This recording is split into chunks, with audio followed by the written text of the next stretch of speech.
কেকটা এইভাবে ভেঙে গেছে, মানে এতটাই সফট হয়েছে যে ভেঙেই গেছে। এটা আমার সাথে কোনো দিন হয়নি, আমি অনেক দিন কেক বানিয়েছি, কিন্তু এখন এত সময় নেই যে আর একবার কেক বানিয়ে নিয়ে তারপরে আমি ক্রিমে দেব। তো এটা দিয়ে আমি চেষ্টা করব। So hello everyone, let's start the video. আমি এই প্লেটের মধ্যেই ছোট করে মাঝখানে একটা বানাবো। ভেঙে যাওয়া কেক দিয়েও কত সুন্দর একটা কেক তৈরি করা যায় সেটাই দেখো, আর জুগারু আইডিয়া কিভাবে আমি কাজে লাগাবো। ওটস দিয়ে কোনোদিনও কেক বানাইনি, মানে ময়দা দিয়েই করেছি। এখানে একটু নিয়েছি সুগার সিরাপ, নর্মাল চিনি আর একটু জল দিয়ে আমি এখানে সুগার সিরাপ তৈরি করেছি। তারপরে প্লেটিংয়ের আগে আমি এখানে একটুখানি কেক দিয়ে, মানে কেকের ব্রেডটা দিয়ে তারপরে একটু সুগার সিরাপ দিয়ে দিলাম। তারপরে আমি এর মধ্যে একটু ক্রিমটা অ্যাড করব। বেশ অনেক বছর কেক বানানো হয় না, মানে কেক বানিয়েছি, ক্রিম কেক অনেক বছর বানানো হয় না, তাই আমি পরিমাণটা একটু ভুলে গেছিলাম। আমার মনে হয় সেই জন্যই কেকটা নরম হয়ে গেছে। হতে পারে বেকিং সোডা বা বেকিং পাউডার কিছু একটা আমি পরিমাণে বেশি দিয়ে দিয়েছিলাম। যেহেতু আমি কেকটা লাস্ট মোমেন্টে বানিয়েছি, মানে মাদার্স ডে উপলক্ষে বানিয়েছি, কিন্তু একটু আগে বানালে ভালো হতো। এটা আগের দিন বানিয়ে রাখলে ভালো হতো, কিন্তু যেহেতু আমি অনেক লেট করে ফেলেছি সেহেতু আমি আর ব্রেড তৈরি করতে পারলাম না, কেক আর তৈরি করতে পারলাম না। তো সেই জন্য এটার মধ্যেই ছোট করে আমি একটা পেস্ট্রি মতো বানানোর চেষ্টা করছি। দেখো, চাইলে তো আমি দোকান থেকেই কিনে আনতে পারতাম, কোনো ঝামেলাও লাগতো না, বাট আমি চেয়েছিলাম মা আমাদের জন্য সারা বছর রান্না করে, আর আমি এই দিনটাতে মায়ের জন্য স্পেশাল কিছু একটা করব। তো আমি রান্না থেকেও ভালো লাগে যে আমার এই ধরনের কোনো কিছু বানাতে। তো সেই জন্য ভেবেছিলাম যে একটা কেক বানিয়েই মাকে দেব, কিন্তু কি হলো বুঝলাম না। আমি ওটস দিয়েই প্রথমবার কেক বানিয়েছি, এটার জন্য হলো কি আমি জানি না ঠিক। আমি ময়দা দিয়ে যতদিনই বানিয়েছি এরকম তো ভেঙে যায়নি কোনো দিনও। তো জানি না, আমি ওটস দিয়েই আরও একটা নেক্সট টাইম ট্রাই করব, দেখি সেটাও এরকম হয় কি না। তোমরা যদি কেউ ওটসের কেক ট্রাই করে থাকো তাহলে কমেন্টে আমাকে জানাতে পারো যে এরকম হয় নাকি সুন্দর ভালোভাবেই মানে উঠে আসে, এরকম ভেঙে যায় না। তোমরা আমাকে কমেন্টে প্লিজ জানাতে পারো। জাস্ট আগের দিনই ভাবলাম যে কেক বানিয়ে মাকে দেব, কিন্তু আমার কাছে কোনো কিছু ছিল না। লাস্ট মোমেন্টে আমি অর্ডার করলাম, ওটস, ফ্রেশ ক্রিম, চকলেট, তারপরে কোকো পাউডার, এগুলো আমি অর্ডার করে নিয়ে এসেছিলাম। কত আশা ছিল যে সুন্দর মতো কেকটা বানাবো। যাই হোক, খেতে খুব টেস্ট হয়েছিল কেকটা, কিন্তু প্রেজেন্টেশনটা অতটাও ভালো হয়নি। অতটাও কি ভালো হয়নি আমি জানি, কিন্তু খেতে টেস্ট হয়েছিল অনেস্টলি। একদম ঘরোয়াভাবে আমি করেছি। তো কেক বানানোর জন্য অনেক কিছু প্রয়োজন হয়, কিন্তু সেগুলো কিছুই আমার কাছে নেই, সেই জন্য প্রেজেন্টেশনটা এরকম হয়েছে। কিন্তু আমি যদি ওই নসেল, পাইপিং ব্যাগ, আরও কত কিছু থাকে ডেকোরেশনের ওপর থেকে ওই স্প্রিঙ্কল বা জেমস লজেন্স, এগুলো যদি আমি আনতে পারতাম আরও সুন্দর মতো ডেকোরেশন করতে পারতাম। আমি এই নেক্সট টাইম যদি কখনও আমি এই ওটসের কেক বানাই, ডেফিনেটলি আমি ওগুলো আগে কিনে নেব, যাতে প্রেজেন্টেশন, মানে আমি আমার মনের মতন করে একটা সুন্দর কেক আমি বানাতে পারি। কেক আমি অনেক দিন ধরেই বানাচ্ছি, লকডাউন থেকে বানাচ্ছি, খেতে টেস্ট হয় অনেস্টলি। বাট ওই যেহেতু এইসব জিনিসগুলো নেই, সেহেতু গার্নিশিংটা আমি সুন্দর মতো করতে পারি না। কিন্তু দেখবে আমার ফেসবুক পেজ, যদি তোমরা মানে আমার ফেসবুকে থেকে থাকো, ফেসবুকে অনেক বছর আগে আমার 2-4টে ফটো দেওয়া আছে কেকের, সেখানে দেখবে আমি ক্রিম কেক বানিয়েছিলাম। তো সেখানে আমি একটু ওপর থেকে ওই ক্রিম দিয়ে যেই ফুল মতো বানায় সেগুলো বানিয়েছিলাম। আমার কাছে পাইপিং ব্যাগ তখনও ছিল না, কিন্তু আমি ইউটিউব দেখে ওই কোলগেটের ফয়েল দিয়ে কিছু মতো, মানে কোনো রকমভাবে আমি বানিয়ে ঠানিয়ে করেছিলাম, অনেক কিছু করেছিলাম। তো ওরমভাবে হয় না, সত্যি কথা বলতে। সুন্দর বানাতে গেলে ওই বানানোর সব জিনিসপত্র লাগবে, তো ওই কারণে আর কষ্ট করা হয় না। কিন্তু আজকে আমি অনেক আশা নিয়ে বানিয়েছিলাম। যাই হোক, ফাইনালি কোনো রকমভাবে একটা রেডি হয়েছে কিছু। তো ও হ্যাঁ, কথা বলতে বলতে দেখো এটাই বলতে ভুলে গেছি যে আমি চকলেট ক্রিমটা কিভাবে তৈরি করেছি।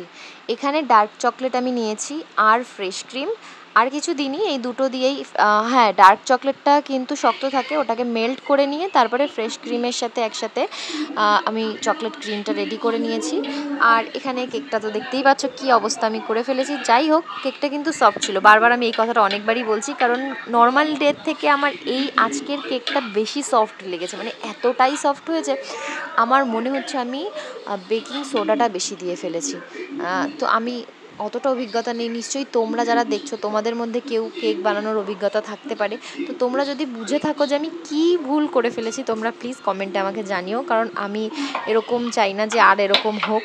কখনো, কারণ অনেক কিছু নষ্ট হয়ে যায় এরকম করলে। তো এখানে অনেক আমার কেক এক্সট্রা পড়েছিল, সেগুলো আমি রেখে দিয়েছি। মা বলল রেখে দে, এগুলো চা দিয়ে খাওয়ার সময় এগুলো খেতে পারবো। আজ দুপুরে ছিল মারাত্মক গরম। আমরা একদিন রান্নাঘরে ঢুকলে এরকম কষ্ট হয়, ভাবো মা আমাদের জন্য সারা বছর এরকম কষ্ট করে। সত্যি মায়েদের কোনো তুলনা হয় না। Finally cake ready. কেকটা বানানোতে যা আজকে কেলোর কীর্তি হয়েছে, তাও যাই হোক করেছি। নাও কাটো।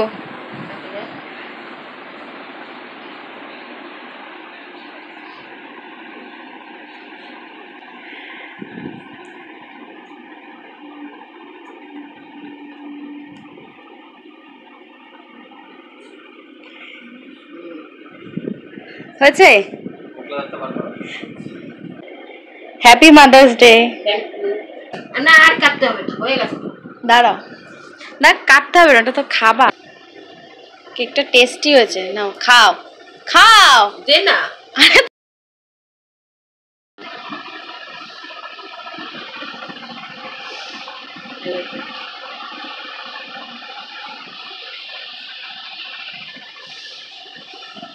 আমরা খাবো।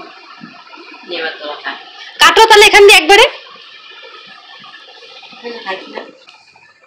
ই বাবা, চা নে এনে লাটু নে,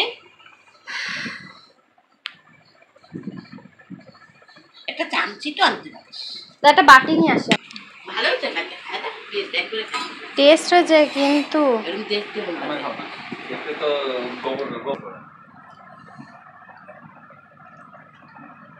ডার্ক চকলেট না, তাই ভালোই হয়েছে।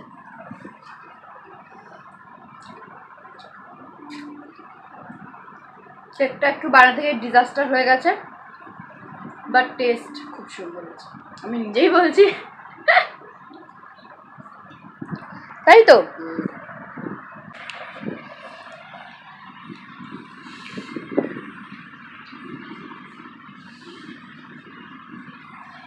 গরমে অবস্থা কাহিল হয়ে গেছে।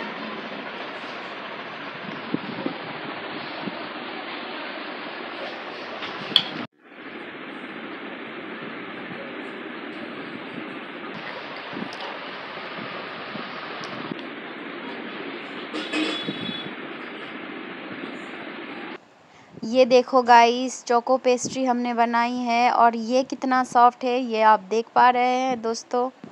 आई विश मैं आपको ये दे पाती, लेकिन ये तो हो नहीं पाएगा। फ़िलहाल मैं खा के देखती हूँ कैसी बनी है।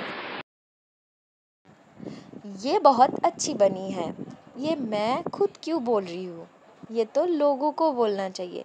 ठीक है, यहाँ पर कोई नहीं है तो मैं ही खुद का तारीफ़ कर लेती हूँ थोड़ा सा। तो ये देखो इतना सॉफ्ट है, और हिंदी मेरा इतना सुंदर है, मतलब दीदी जैसा है। दीदी मेरा दूर के रिश्तेदार, मतलब चाचा के बुआ के लड़की के उसके जो पति है उसके। चलो छोड़ो, अब टेस्ट बताती हूँ इसका। ये तो बहुत ही टेस्टी है दोस्तों। চলো এবার বাংলায় ফিরে আসি। সবাইকে অসংখ্য ধন্যবাদ আমার ভিডিওটা পুরোটা দেখার জন্য। যেতে যেতে একটা লাইক করে দিও আর সাবস্ক্রাইব করে দিও। Tata, happy mother's day.